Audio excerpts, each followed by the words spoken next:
yang dimana dari Hudson sendiri peran masyarakat yang lebih ditonjolkan dalam teori-teorinya itu, bisa beragam, Pak, tergantung dari, pendekatan yang digunakan. Sedangkan kalau dari Friedman sendiri itu, dalam, teori-teori yang dia, paparkan terlihat jelas bahwa masyarakat itu, menjadi satu poin penting dalam metode-metodenya yang mana masyarakat harus diberdayakan dalam setiap proses perencanaan. Iya. Lalu dari tujuannya sendiri, kalau dari Hudson, dia melihat bahwa teori perencanaan itu harus disesuaikan dengan konteks dan kebutuhan. Sedangkan untuk Friedman sendiri dia mengedepankan bahwa, perencanaan itu harus, bertitik tumpu pada perubahan sosial yang lebih adil dalam masyarakat, itu Pak, kalau dari saya.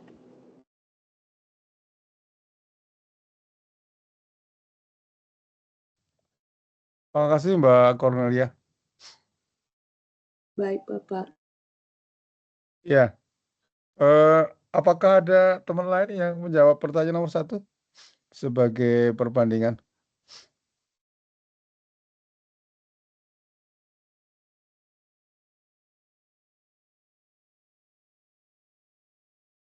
Devi jawab nomor berapa?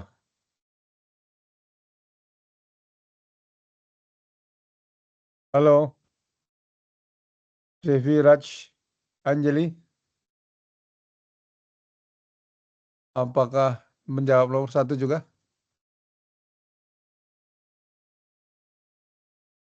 Are you with us, Devi?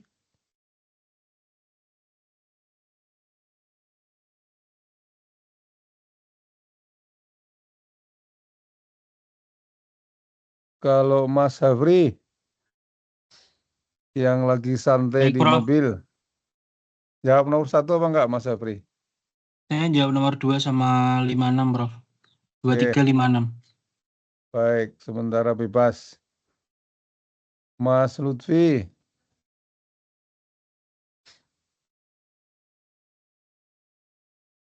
Mas Muhammad Lutfi, Pak Gubernur Lutfi.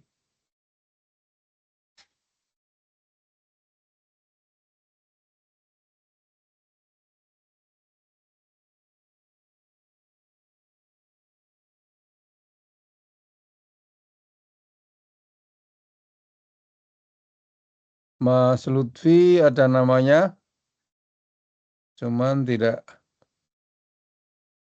tidak bisa diundang.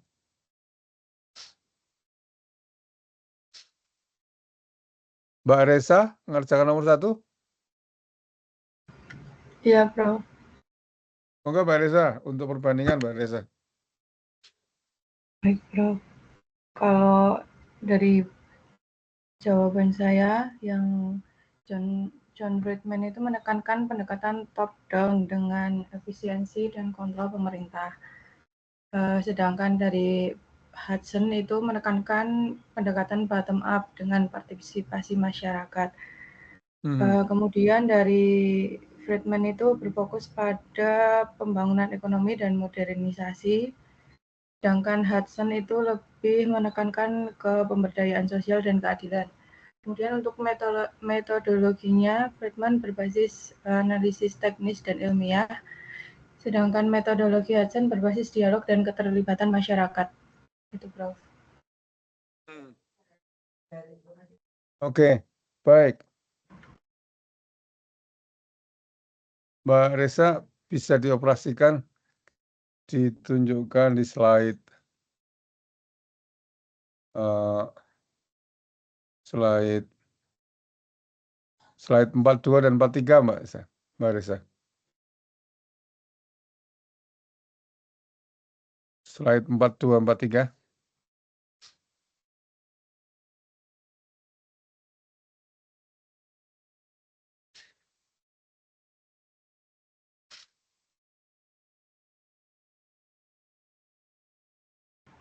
Apa sudah muncul, Prof?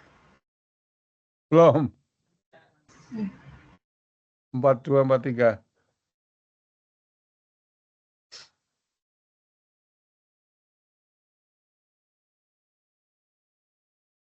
Ditarik ke atas.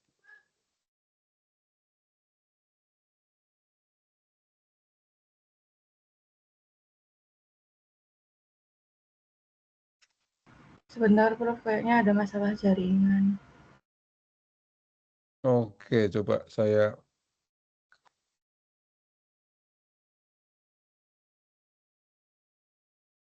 Kalau ini apa sudah terlihat, Prof? Belum.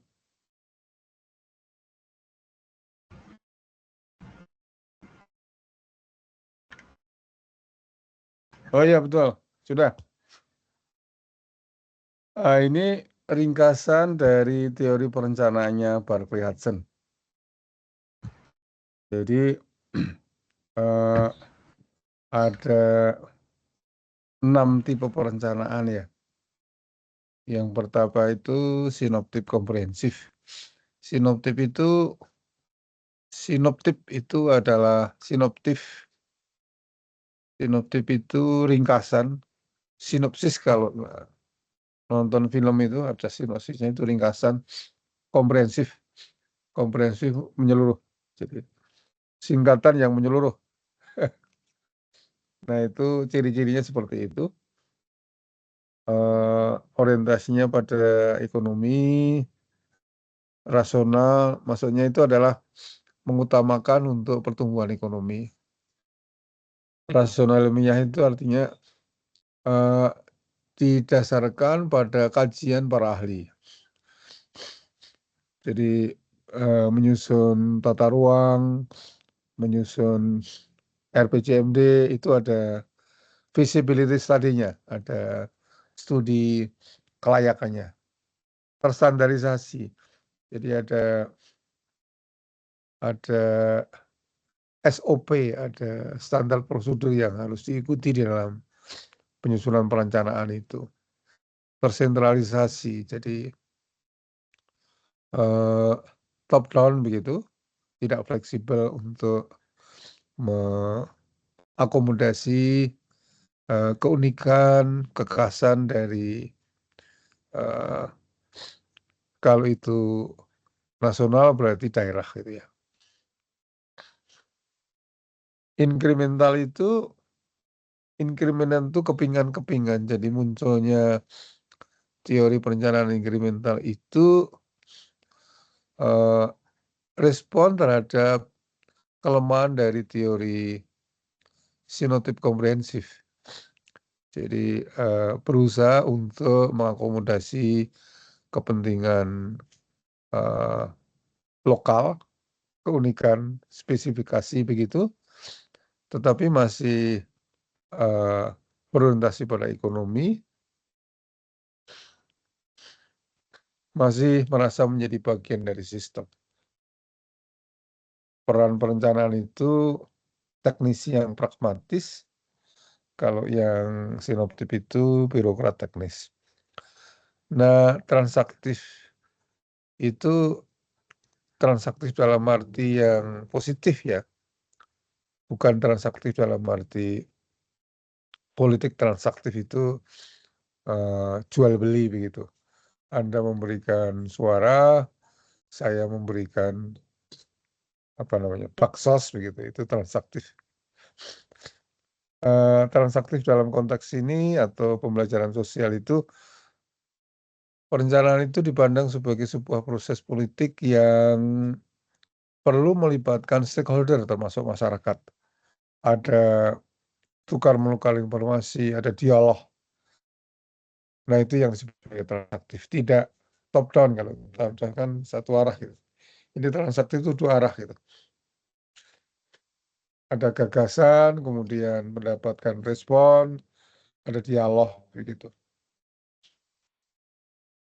Nah, tidak hierarkis, fleksibel, kontekstual, tujuan utama bersifat sosial, artinya sebagai antitesis terhadap tipe sebelumnya yang semata-mata berorientasi pada ekonomi. Peran perencana di sini sebagai fasilitator, memfasilitasi, mendampingi, mediator kalau terjadi konflik perbedaan pendapat, pendidik itu mengedukasi kalau adanya kurang pemahaman. Nah, yang 4, 5, 6 itu biasanya dijadikan satu kalau dalam teorinya John Friedman itu disebut sebagai mobilisasi sosial. Itu biasanya dilakukan oleh teman-teman LSM. Mereka bertindak sebagai pendamping, sebagai mengadvokasi, mengkatalis gitu, menjadi agen perubahan. Jadi, biasanya dalam situasi konflik, nah ada yang sifatnya itu anarki itu tidak mau bekerja sama dengan, pemerintah. Kemudian, apa namanya ya, pola-pola yang sifat anarki Marxis, makanya disebut kiri begitu, tapi sebenarnya kiri itu lebih sosial gitu ya, sosialis gitu. Jadi 1, 2 itu adalah sinoptik, inkremental itu adalah peran pemerintah yang dominan. Kalau yang transaktif atau pembelajaran sosial itu, ada dialog gitu, ada pembelajaran. Peran dari perencana itu sebagai fasilitator. Nah, yang ketiga itu, kalau itu dijadikan satu, itu adalah bentuk-bentuk perencanaan yang diinisiasi oleh teman-teman, masyarakat sipil gitu ya. Itu, Barclayson. Di bawahnya Mbak Risa. 43 ya. Nah, sebenarnya kan hampir mirip teman-teman. Jadi reformasi sosial versi John Friedman itu,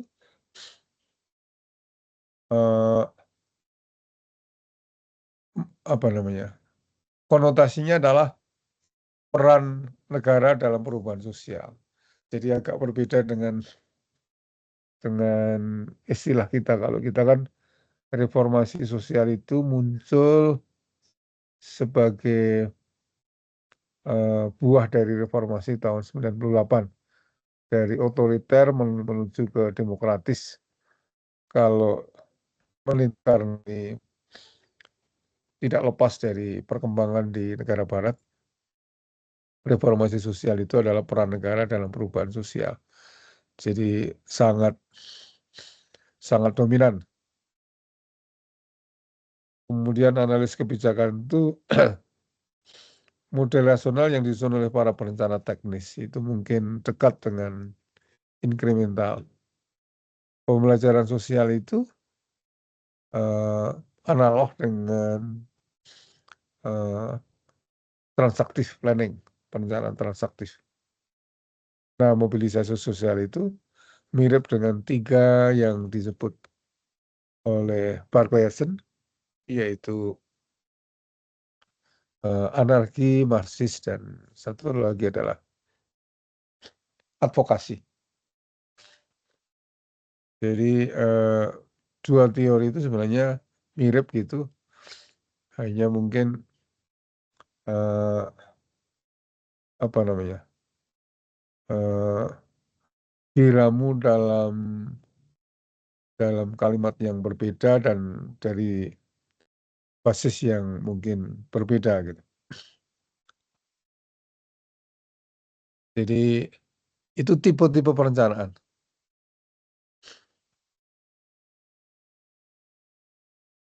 Demikian, Mbak Resa dan Mbak Cornelia, terima kasih sudah menjadi volunteer untuk,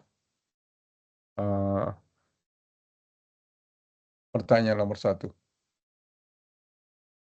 Silakan kalau ada yang komentar.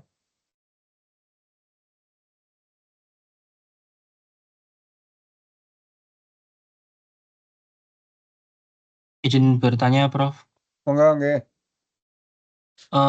Untuk perencanaan itu kalau misalnya kayak Barclays itu kan memang, contohnya itu bisa dipakai untuk misal penyusunan RPG dan RPJM. Nggih. Itu bisa dikombinasikan nggak ya, Prof, untuk antara dua teori ini, antara Barclay-Woodson dengan John Friedman ini dalam penyusunan seperti itu? Nggih Makasih, Prof. nggih. Ya, mungkin lebih tepat kombinasinya itu antar tipe ya, Mas. Jadi peran negara yang kuat dikombinasikan dengan, peran serta masyarakat yang luas begitu, dengan pembelajaran sosial. Jadi, di Barclay pun begitu. Barclay pun teman-teman bisa mengkombinasikan antara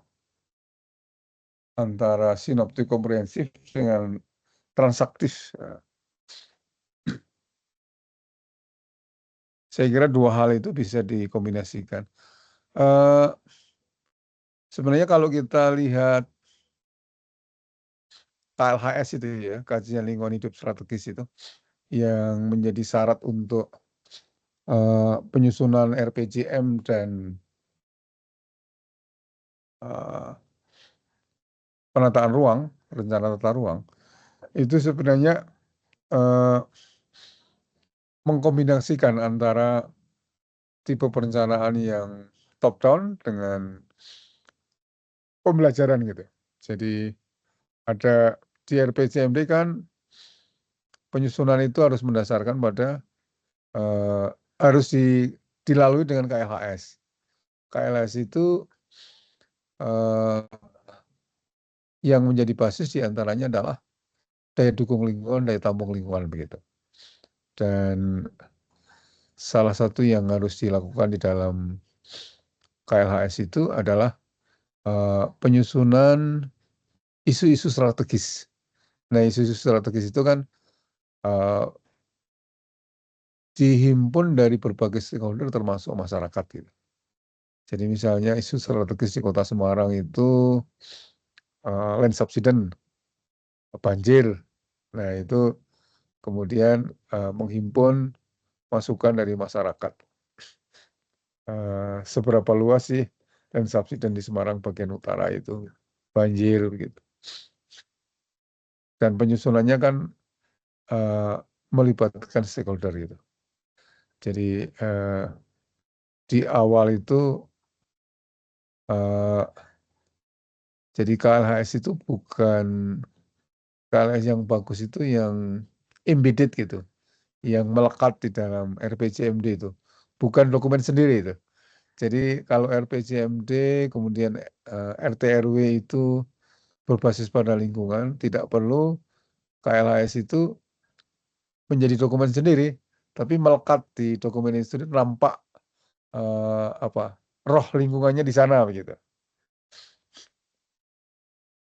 Begitu, jadi menggabungkan itu mungkin akan lebih bagus kalau di antara tipe begitu ya.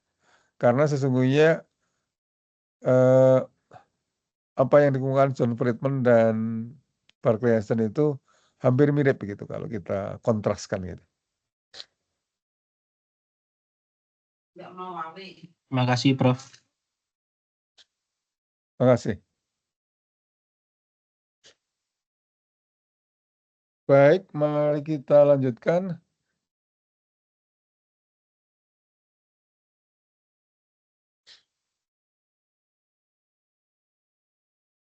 Devi, apakah sudah ada di antara kita? Hadir, Prof. Ya, Mbak Devi.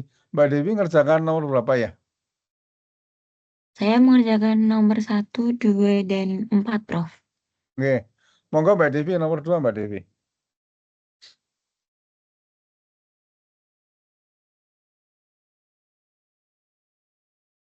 Nomor 2 tentang keunggulan dan kelebihan ya, Prof.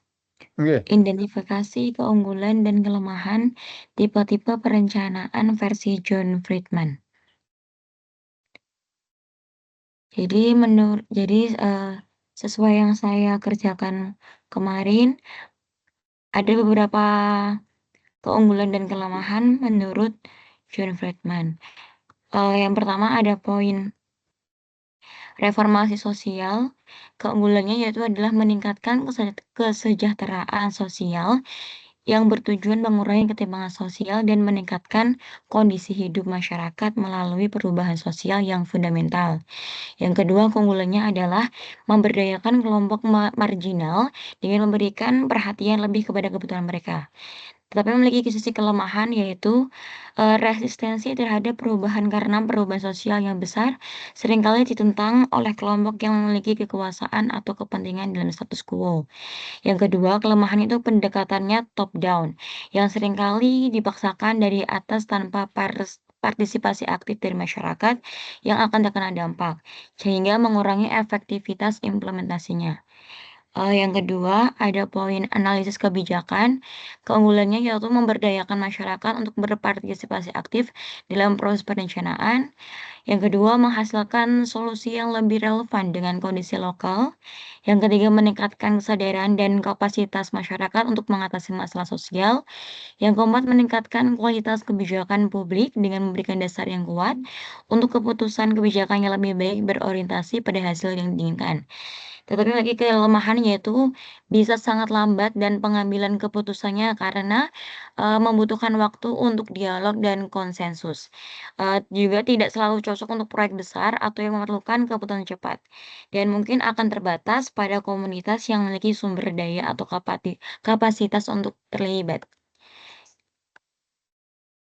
Yang poin ketiga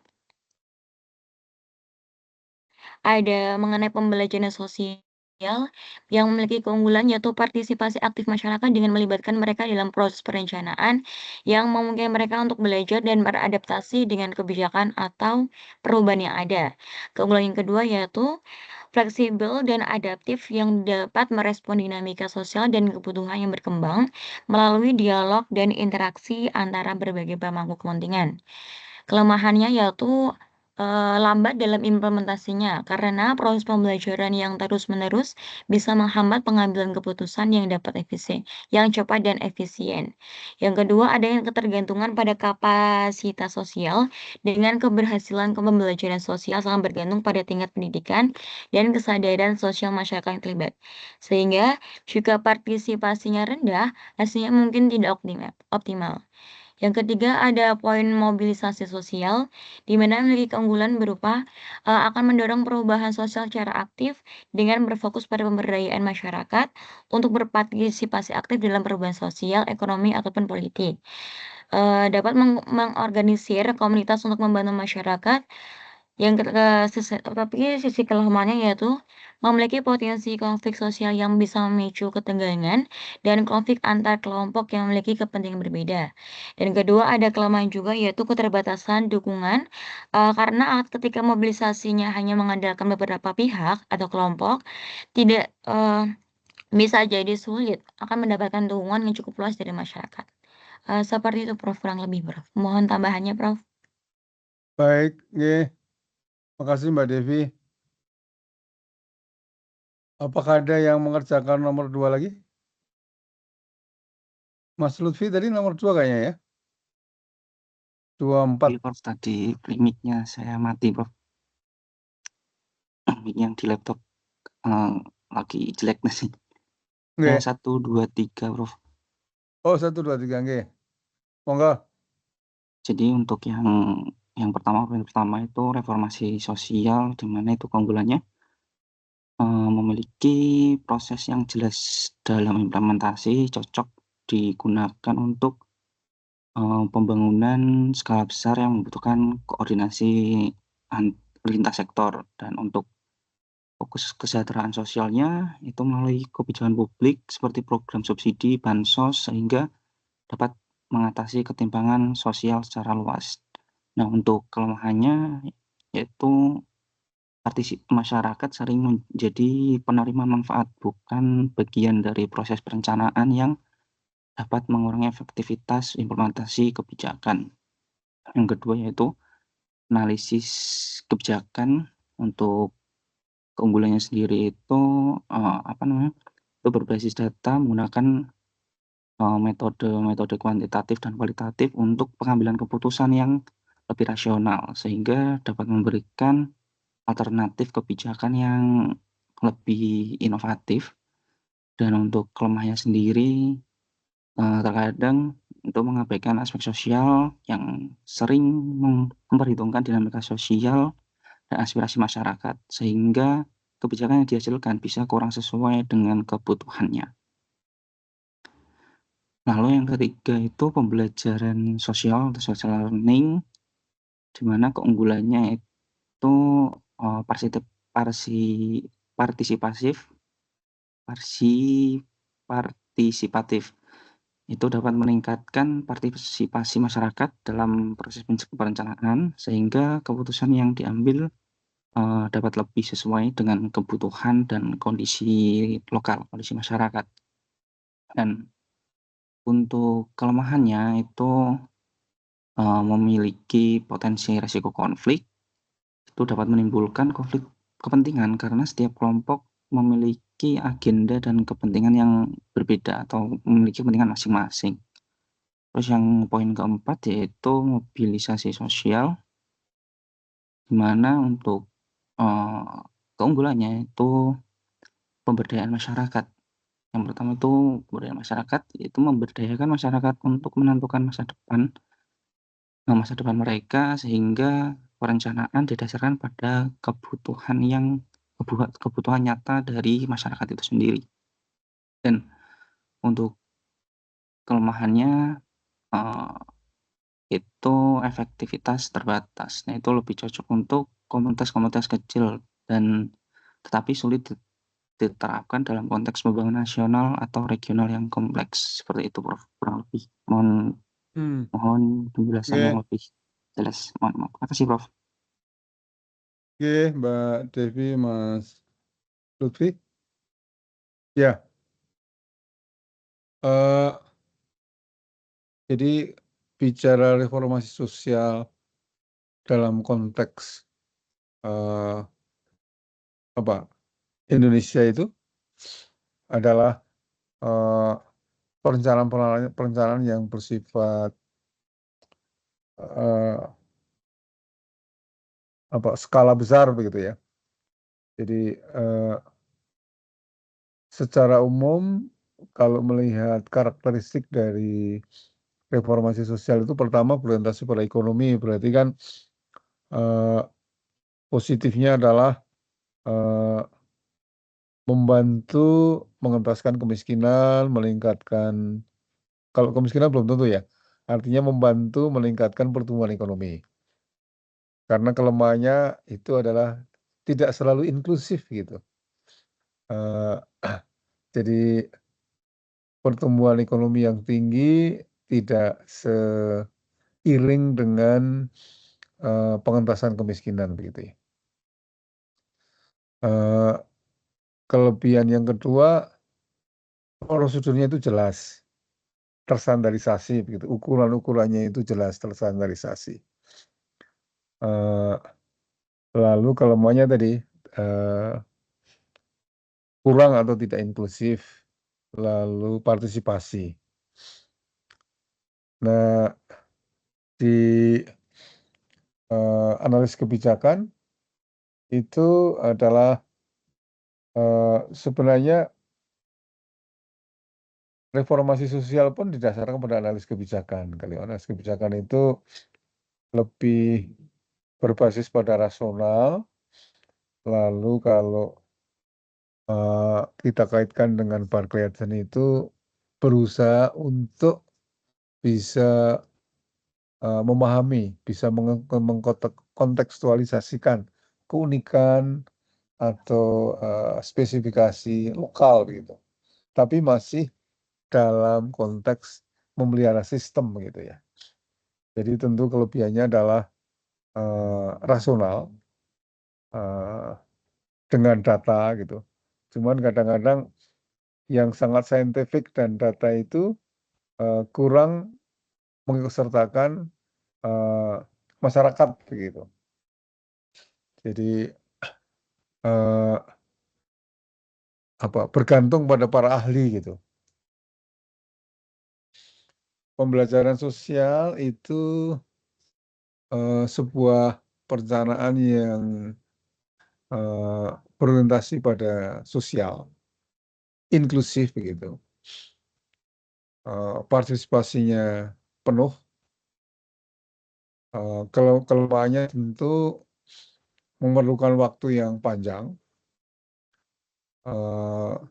dialog begitu, lalu ya memang betul biasanya itu dalam skala yang kecil ya.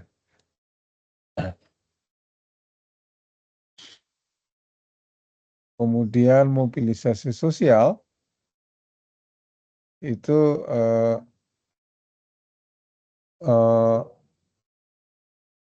dalam suasana konflik yang eksklusif tapi dalam sisi masyarakat begitu ya. Dalam situasi yang konfrontatif. Kalau itu tidak apa namanya? Ada semacam antitesis dari apa yang dilakukan oleh pemerintah begitu. Sehingga kemungkinan akan terjadi suasana yang tidak harmoni begitu. Jadi pilihan-pilihan itu semua ada sisi positif dan negatifnya begitu. Yang teman-teman saya kira bisa mendapatkan saripati mana yang tepat untuk situasi yang berbeda begitu. Itu mengenai nomor 2. Kalau ada pertanyaan klarifikasi?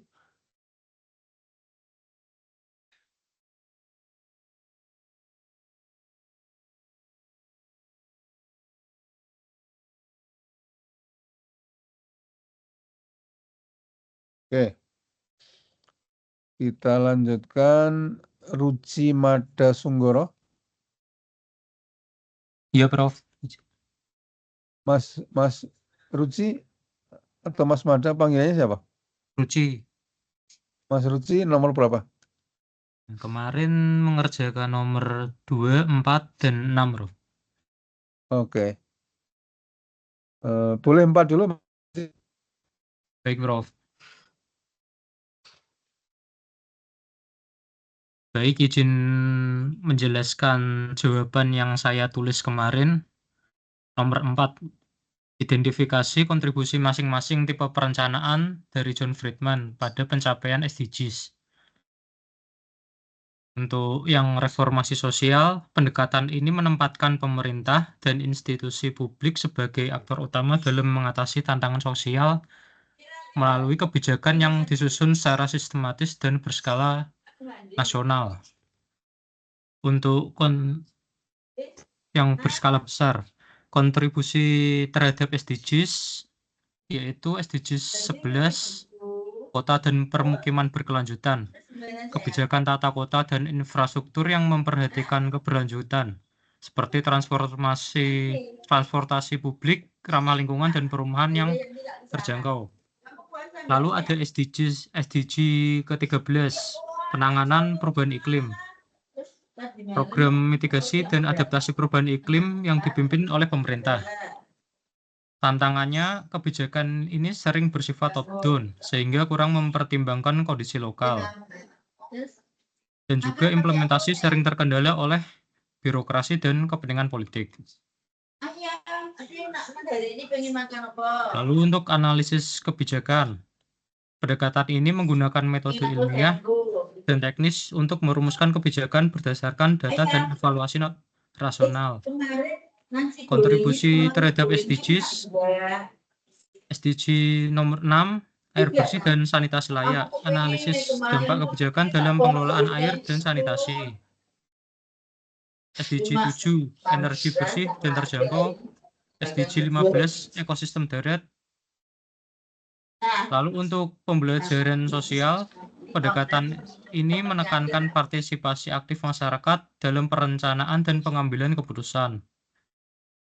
Kontribusi terhadap SDGs, ada SDG 11, kota dan permukiman berkelanjutan, SDG 14, ekosistem laut, partisipasi nelayan dalam perencanaan konservasi laut, dan juga SDG 15 ekosistem darat yang melibatkan masyarakat adat dalam konservasi hutan dan pengelolaan sumber daya alam. Untuk tantangannya memerlukan waktu yang lebih lama karena harus melakukan diskusi dan dialog yang intensif. Yang keempat, mobilisasi sosial. Pendekatan ini melihat perencanaan sebagai alat advokasi dan perubahan sosial untuk memberdayakan kelompok yang terpinggirkan. Untuk kontribusi terhadap SDGs, SDG ke-13, penanganan perubahan iklim, yaitu gerakan masyarakat dalam menekan kebijakan yang lebih ramah lingkungan. Untuk tantangannya konfrontatif dan berisiko konflik dengan pemerintah atau pemilik model. Sekian Prof jawaban dari saya. Terima kasih. Baik, terima kasih Mas Rusi. Jadi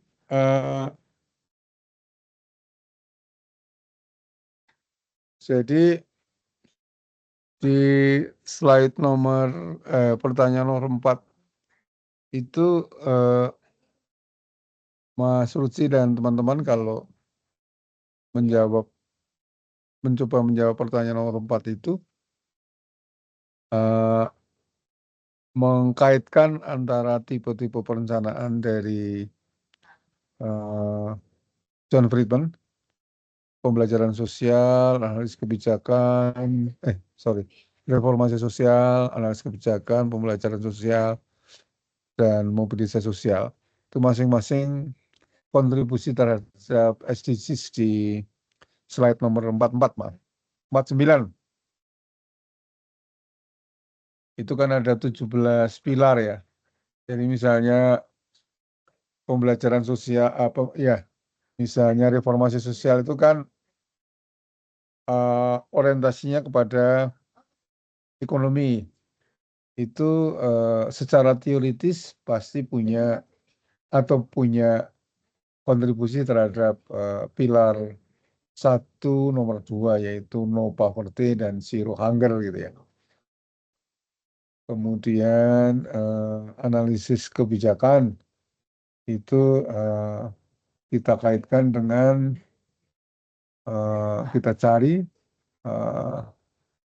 pilar-pilar di dalam SDGs itu di slide nomor 49 itu. Nomor pembelajaran sosial itu adalah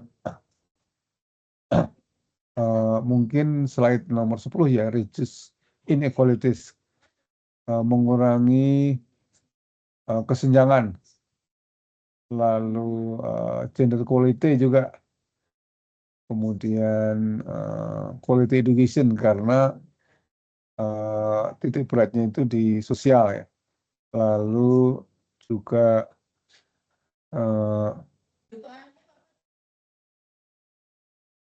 good health and well-being dan sebagainya.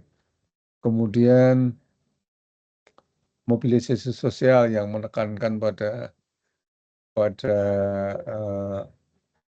kesetaraan, pada hak-hak demokrasi, itu saya kira pilar-pilar yang tadi disebut yang dikontribusi oleh pembelajaran sosial itu dikontribusi pula oleh mobilisasi sosial. Jadi kalau potret capaian SDGs kita dibandingkan dengan negara-negara lain termasuk masih belum begitu bagus bahkan dibandingkan sesama negara ASEAN ya. Nah, saya kira itu juga sangat tergantung pada tipe perencanaan yang dipilih begitu ya.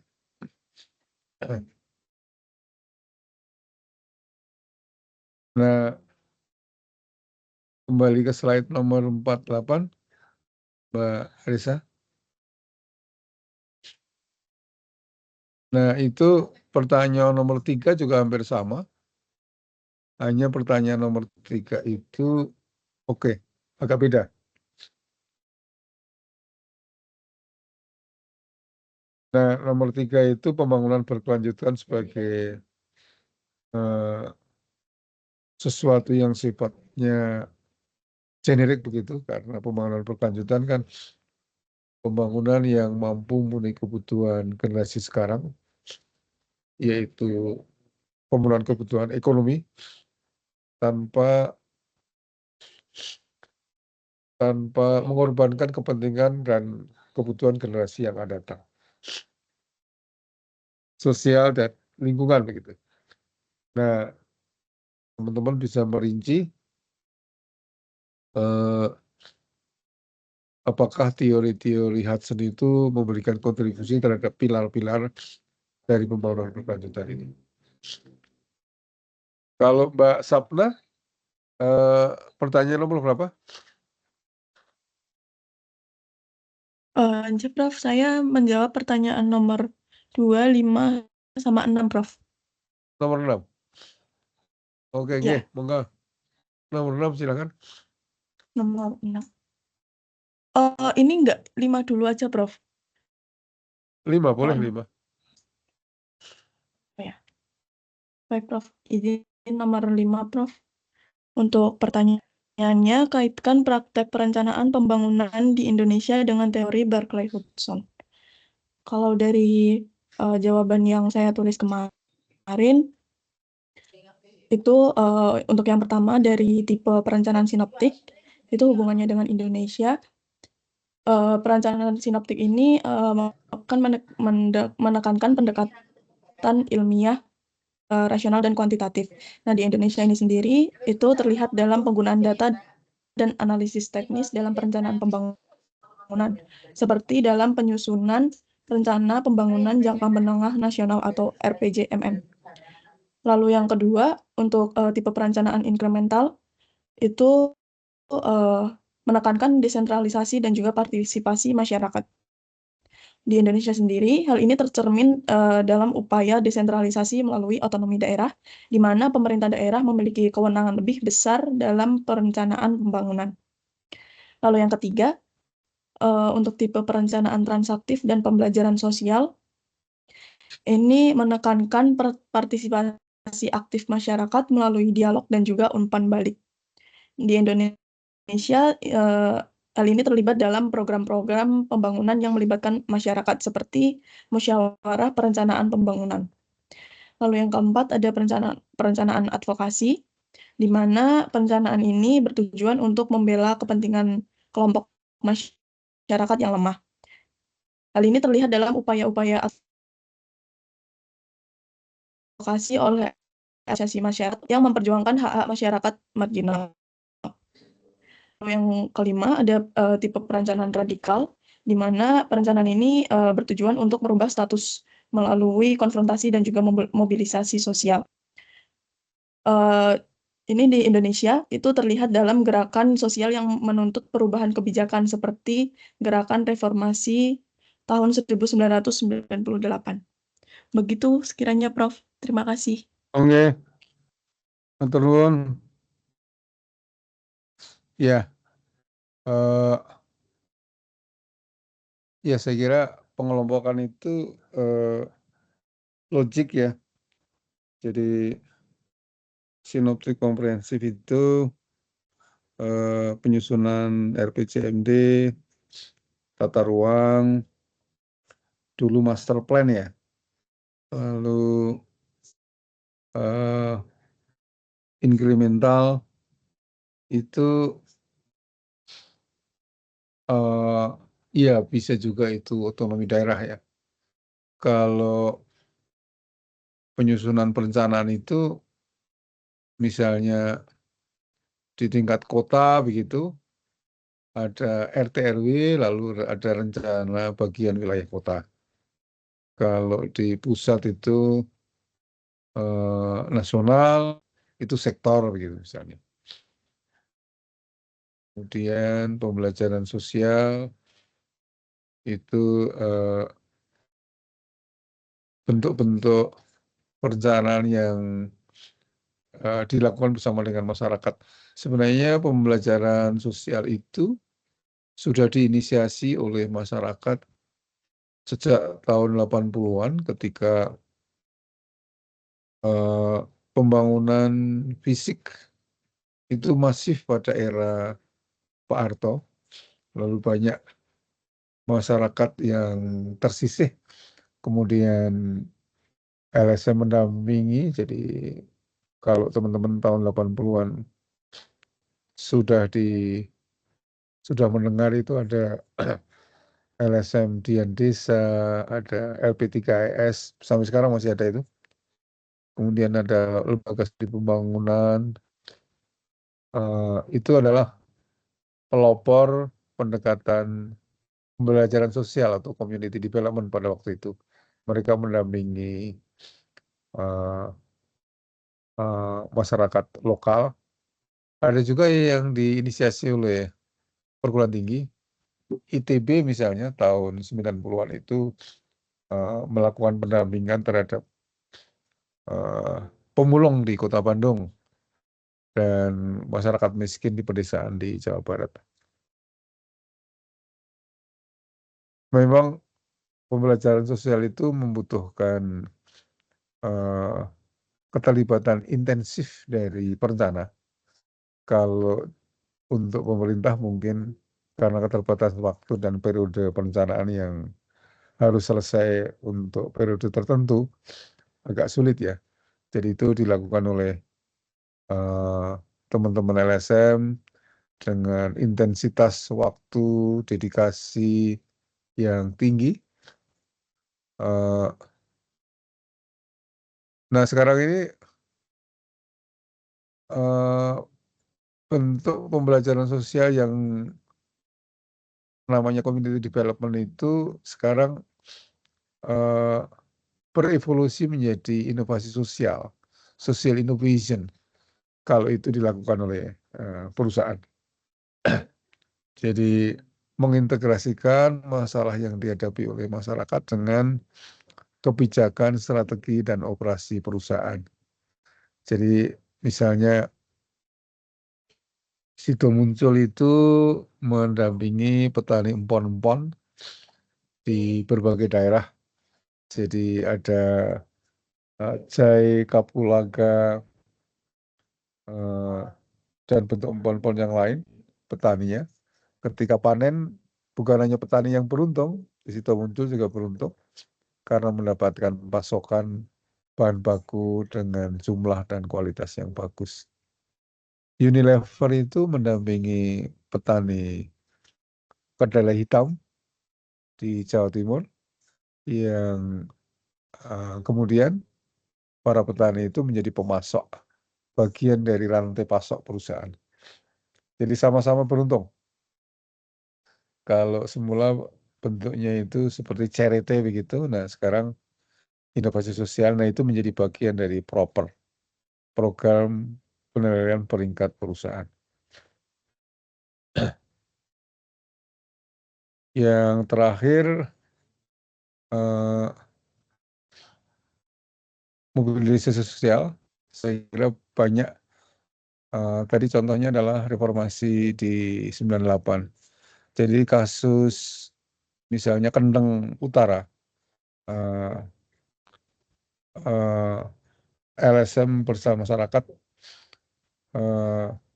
semula masyarakat menolak kehadiran pabrik semen, lalu didampingi oleh LSM, kemudian melakukan perlawanan dalam tanda petik begitu. Itu adalah bagian dari mobilisasi sosial, mengadvokasi. Jadi memberikan edukasi kepada masyarakat tentang hak mendapatkan lingkungan yang baik dan sehat.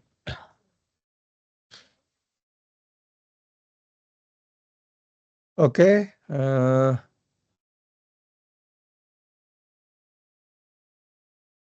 ada komentar teman-teman tentang jawaban dari Mbak Sapna Surya Ningtyas?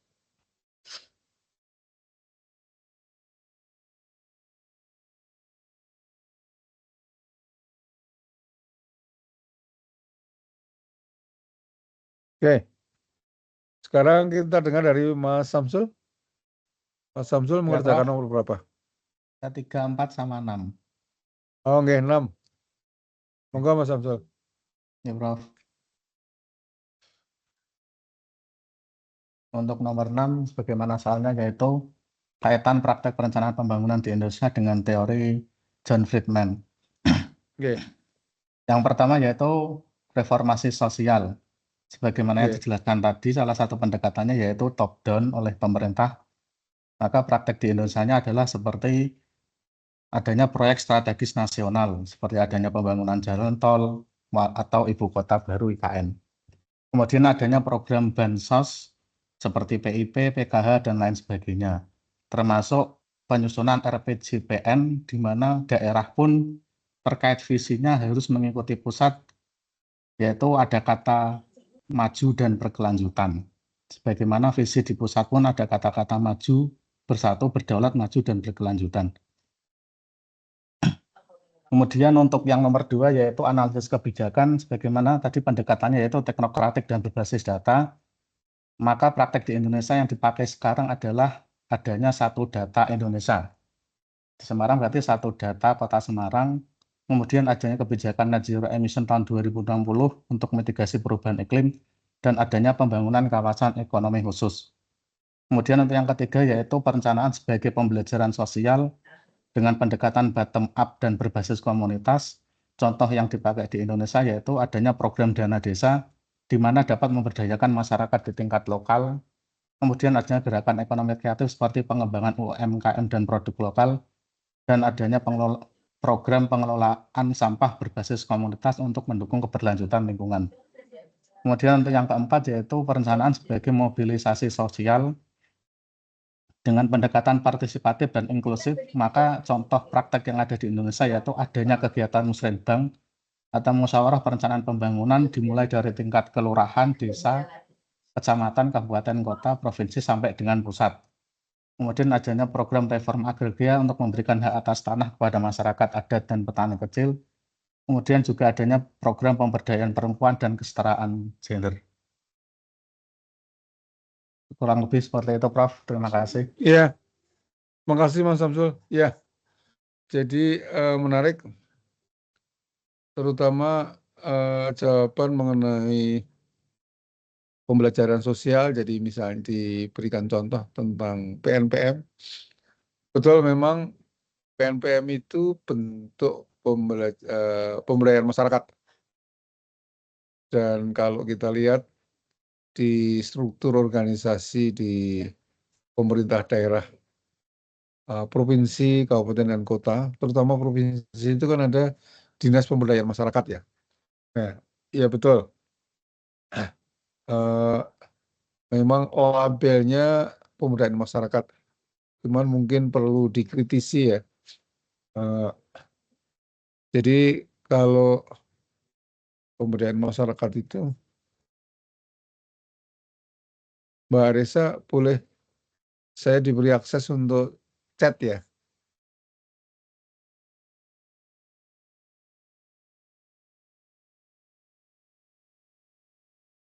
Meeting chat saya nggak bisa, Mbak. Mau nulis. Atau di slide 36, Mbak. Slide 36.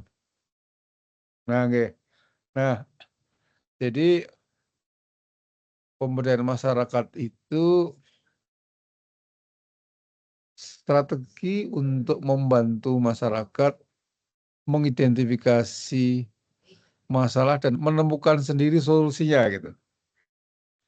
Nah, ini tahapan-tahapan yang perencanaan generik yang dilakukan. Satu adalah mengidentifikasi masalah, menetapkan tujuan, melakukan penilaian situasi atau fact appraisal, mengajukan alternatif kebijakan, memilih, mengkaji dampak, lalu implementasi. Ini berapa nih? 7 ya. Ini disebut sebagai 7 langkah generik perencanaan gitu ya. The 7 magic step of planning gitu. Nah, pemberdayaan masyarakat itu mempersyaratkan setiap langkah tahapan perencanaan itu melibatkan stakeholder begitu. Di dalam mengidentifikasi masalah misalnya, ini harus bersama-sama dengan masyarakat. Karena masalah yang kita rumuskan itu belum tentu menjadi masalah yang dirasakan oleh masyarakat. Jadi apa namanya? Harus masalah yang dirasakan oleh masyarakat karena mereka sendiri yang akan seharusnya mendapatkan manfaat dari perencanaan itu. Jadi pemberdayaan masyarakat itu ukuran keberhasilannya kalau ada perubahan di masyarakat. Tujuannya juga tujuan yang mencerminkan tujuan dari masyarakat. Penilaian situasi bersama mereka begitu. Karena dari penilaian situasi ini menghasilkan beberapa alternatif untuk menyelesaikan masalah ini gitu. Lalu pemilihannya juga bersama mereka gitu. Jadi kenapa memilih ini? Karena ketersediaan SDM, sarana prasarana begitu. Lalu kemudian implementasi mereka gitu. Jadi PMPM itu bagus, itu bentuk pemberdayaan masyarakat. Cuman perlu dianalisis kritis gitu, apakah melalui proses ini sehingga hasilnya itu bisa dirasakan oleh masyarakat begitu. Demikian juga saya kira evaluasi itu juga bisa dilakukan oleh pemberdayaan masyarakat yang dilakukan oleh teman-teman LSM, tidak selalu melewati ini gitu. Jadi ini adalah kunci untuk keberlanjutan dari perencanaan itu. Kalau ini dilakukan dengan baik, maka masyarakat menjadi bagian dari proses perencanaan. Kemudian dia bisa melakukan ketika kita pergi dari sana gitu. Kalau perusahaan developer itu 5 tahun harus pindah ke tempat lain, maka mereka sudah bisa mandiri gitu, bisa melakukan sendiri gitu. Apapun itu proyeknya gitu. Nah, penyakitnya kan ketika apa namanya? Pemrakarsa.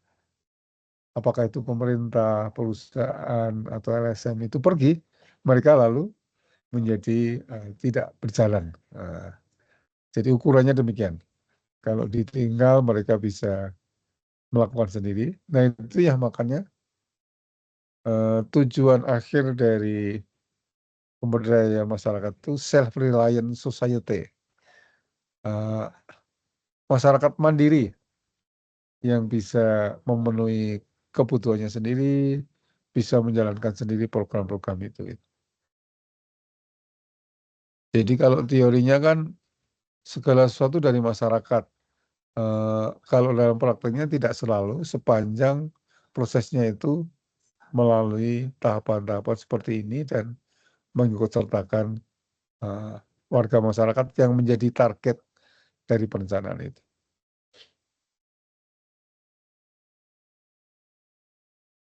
Demikian, teman-teman.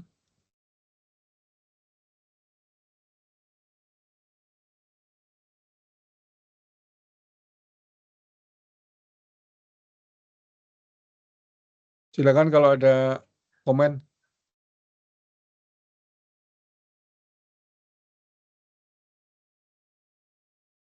Izin Prof, Monggo, mungkin sedikit komentar sama sekalian bertanya Prof.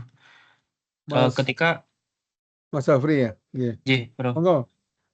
Ketika masalah sudah teridentifikasi Prof, tujuan juga sudah ditetapkan, cuman karena kan ada beberapa hal yang memang sudah diputuskan oleh pemerintah pusat, di mana pemerintah daerah itu hanya tinggal menjalankan keputusan tersebut atau kebijakan tersebut.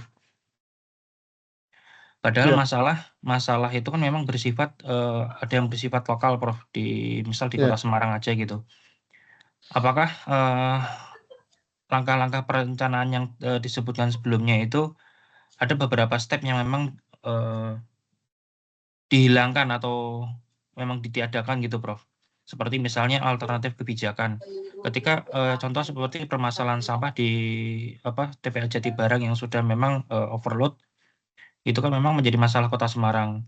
Sementara Iya, dari tahun 2019 itu kan memang program PSL itu udah mulai diajukan ke pemerintah pusat untuk iya, meminta dukungan tersebut. Lalu ketika dalam proses diskusi dan lain sebagainya, ternyata memang Semarang ditetapkan sebagai untuk proyek strategis nasional terkait iya, dengan pembangkit listrik tersebut, Prof.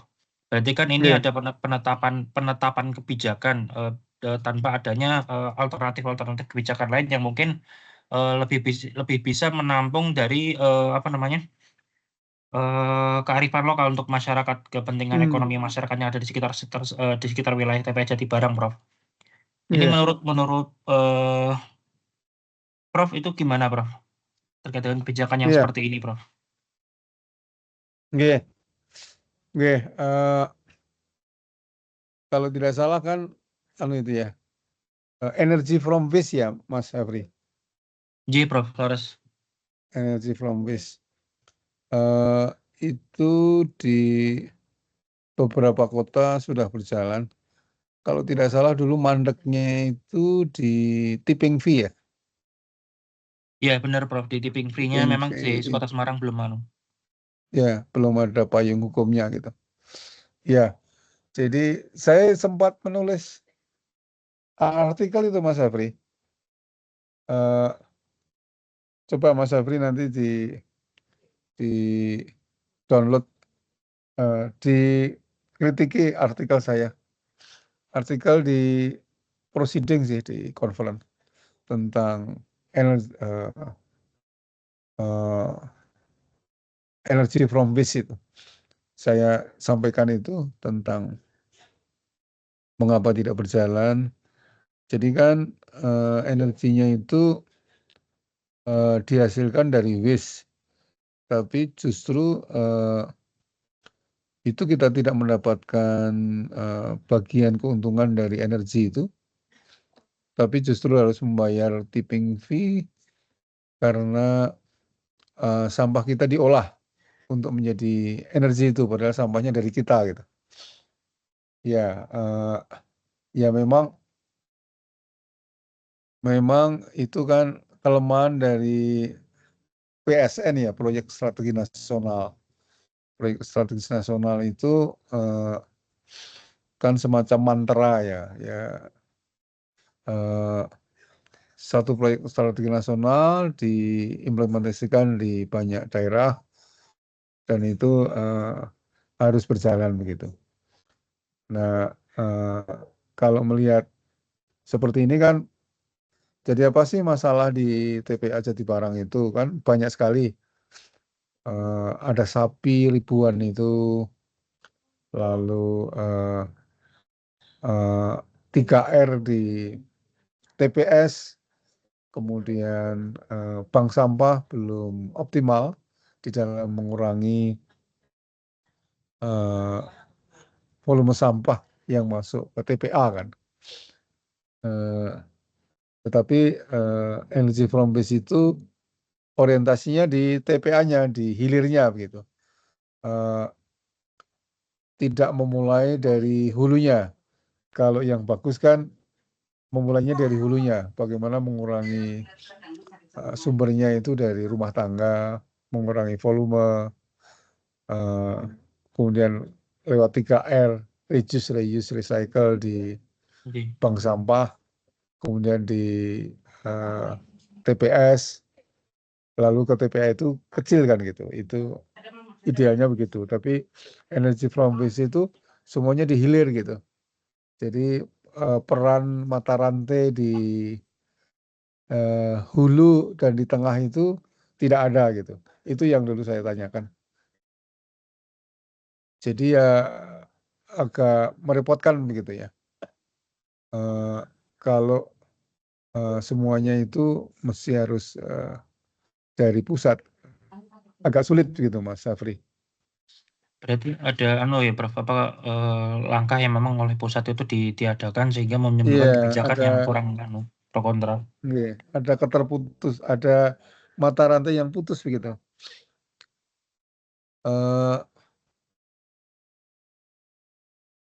Saya sendiri sebagai warga kota kan kepengen supaya kita dapat TPA bagus sehingga kita dapat lagi meraih Adipura ya Mas Afri. Iya, Prof. Harapannya seperti itu. Iya. Karena kemarin saya sempat berpikir juga tanya sama teman-teman yang ada di Bapeda Kota Semarang itu kan memang apa bisa sih kalau misalnya PSL ini tuh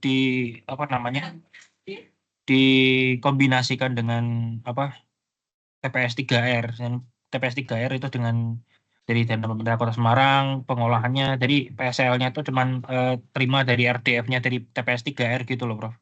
Ternyata memang Iya, kebijakan masalahnya pemerintah Mas pusat kan Afri, memang itu.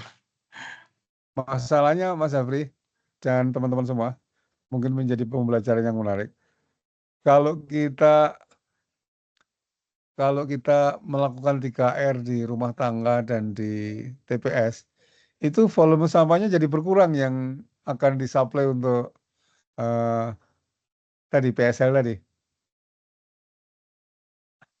Karena dengan standar yang ada aja itu volumenya masih kalau tidak salah kurang gitu.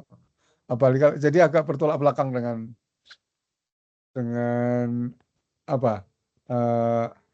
alternatif kebijakan yang biasanya kita lakukan begitu ya, dengan Iya, Prof. pola partisipatif gitu. Kalau ini kan bukan semata-mata di hilir, tetapi di tengah dan di hulu kan. Kita melibatkan masyarakat. Kalau itu ya bagus juga kalau jalan gitu. Artinya semuanya ditangani dengan energy from waste gitu. Cuman yang di sekarang masih, kalau tidak salah kan di Semarang itu lebih dari 57 bank sampah ya Mas Afri. Mungkin lebih ratusan mungkin. Lebih, Prof. Udah Iya. ratusan. Lah itu kan berarti kan nanti mengarti kecilkan atau mematikan peran-peran bank sampah. Nah kan yang sudah ada itu memang ada yang jalan, ada yang enggak. Nah yang enggak itu kan perlu direvitalisasi. Dan itu bagian dari pembelajaran kita gitu. Pembelajaran dari rumah tangga bahwa kita sebaiknya mengurangi volume sampah. Sampah per kapita kita kan sekitar 0,7 kilogram per orang ya. Kalau bisa dikurangi dari hulu kan bagus, dan itu pembelajaran gitu.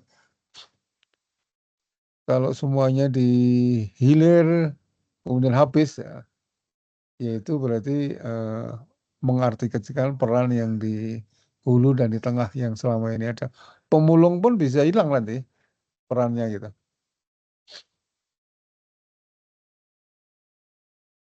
Itu Mas Abri, itu pembelajaran untuk kita. Baik, terima kasih, Prof. Iya. Baik teman-teman, jadi semuanya sudah bicara. Saya kira yang belum kita diskusikan secara semuanya sudah ya. Semuanya sudah. Untuk minggu depan, Mbak Risa mohon di slide nomor 51 Mbak Risa.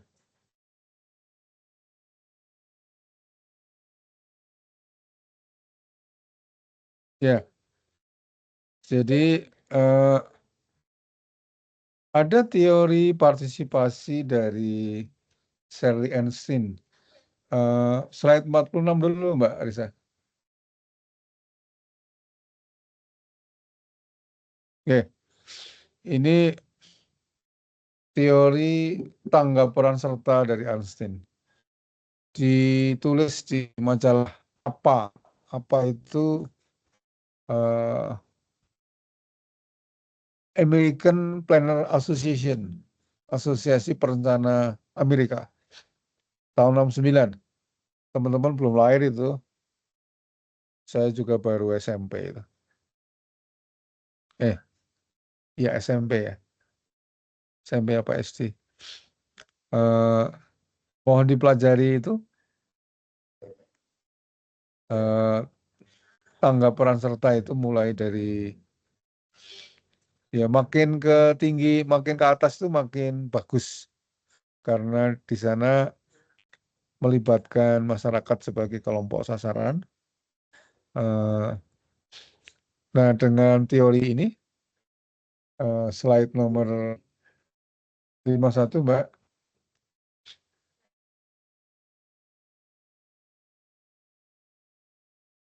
Mohon digunakan sebagai referensi untuk melakukan analisis kritis terhadap penyusunan tata ruang di tempat masing-masing. Kalau Mas Zafri mungkin di Kota Semarang, kalau teman-teman lain monggo di tempat lain sesuai dengan asal daerahnya atau sepengetahuan teman-teman, atau bisa juga teman-teman mendasarkan pada dokumen. Kemudian proses penyusunan RPJMD juga di mana, proses penyusunan kebijakan penanganan COVID, proses penyusunan Undang-Undang Cipta Kerja, lalu analisis Anda sendiri terhadap tangga partisipasi. Jadi itu kan teori tahun 69, tapi sampai sekarang masih banyak orang menggunakan itu. Nah, ini tugas kelompok, teman-teman. Ada berapa kelompok ya, Mbak Alisa? Mbak Alisa? Ada berapa kelompok? Lupa saya. 5 ya? Ada 5 atau 4, 4? Prof. Oh iya 4. sudah. Kalau gitu sampai 4 aja, yang 5 nanti bagian saya. Ya, baik, Prof. Oke. Jadi saya tinggal ketemu sekali lagi. Kemudian nanti next please, next slide please. Next slide. Nah, ini tugas teman-teman. Tugas akhir. Setelah kuliah minggu depan, teman-teman mulai menyusun tugas akhir untuk dikumpulkan pada saat kuliah, pada saat jadwal ujian tengah semester. Jadi ujian tengah semester teman-teman datang saja atau tidak tahu apakah bisa absen melalui online, tapi mengumpulkan tugas ini. Jadi melakukan melalui studi pustaka, menganalisis praktek perencanaan, RT RW, RPJM, Giant Seawall kalau di Semarang itu, lalu analisis kritis lah itu. Bagaimana prosesnya,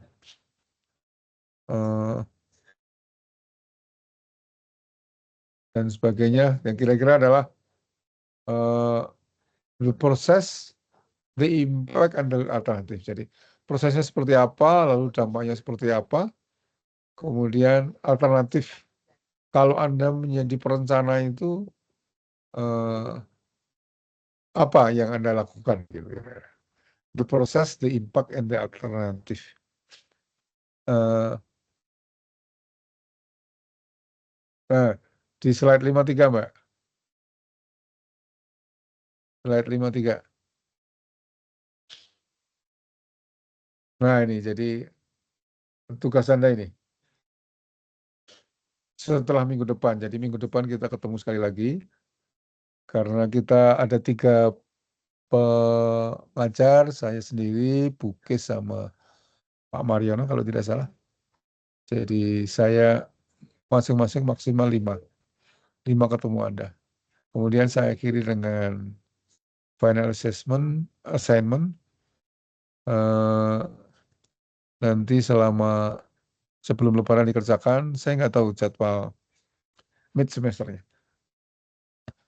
Demikian teman-teman. Terima kasih banyak sudah bergabung di kuliah yang keempat, termasuk tugas individu. Saya akhiri. Assalamualaikum warahmatullahi wabarakatuh. Izin Prof, bertanya Prof. Oke, monggo Mas Zafri. Untuk final assignment-nya nanti itu formatnya apakah bentuk laporan kayak PDF buku gitu Prof, Oke. atau PowerPoint gitu? Oke, pertanyaan yang bagus. Dalam bentuk esai Mas Sabri. Dalam bentuk esai formatnya Word. Oh, siap, Prof. Oke. Terima kasih banyak, Prof. Jadi biasa fontnya 12, spasinya 1,5 gitu. Saya kira maksimal 5 atau 6 halaman itu.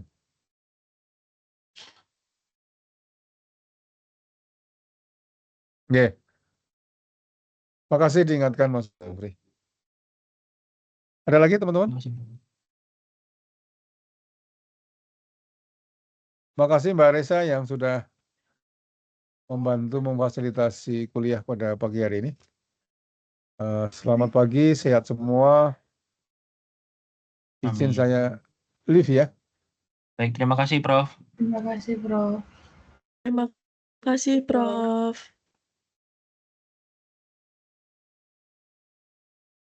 Halo, halo. Mas, Halo, P. Iya. Sam. penegasan tugasnya piye, Mas? Oh, formatting esai. Ning sing terakhir lho, sing final assignment. Sing Itu saka sing siji siswa. sik, assignment 3.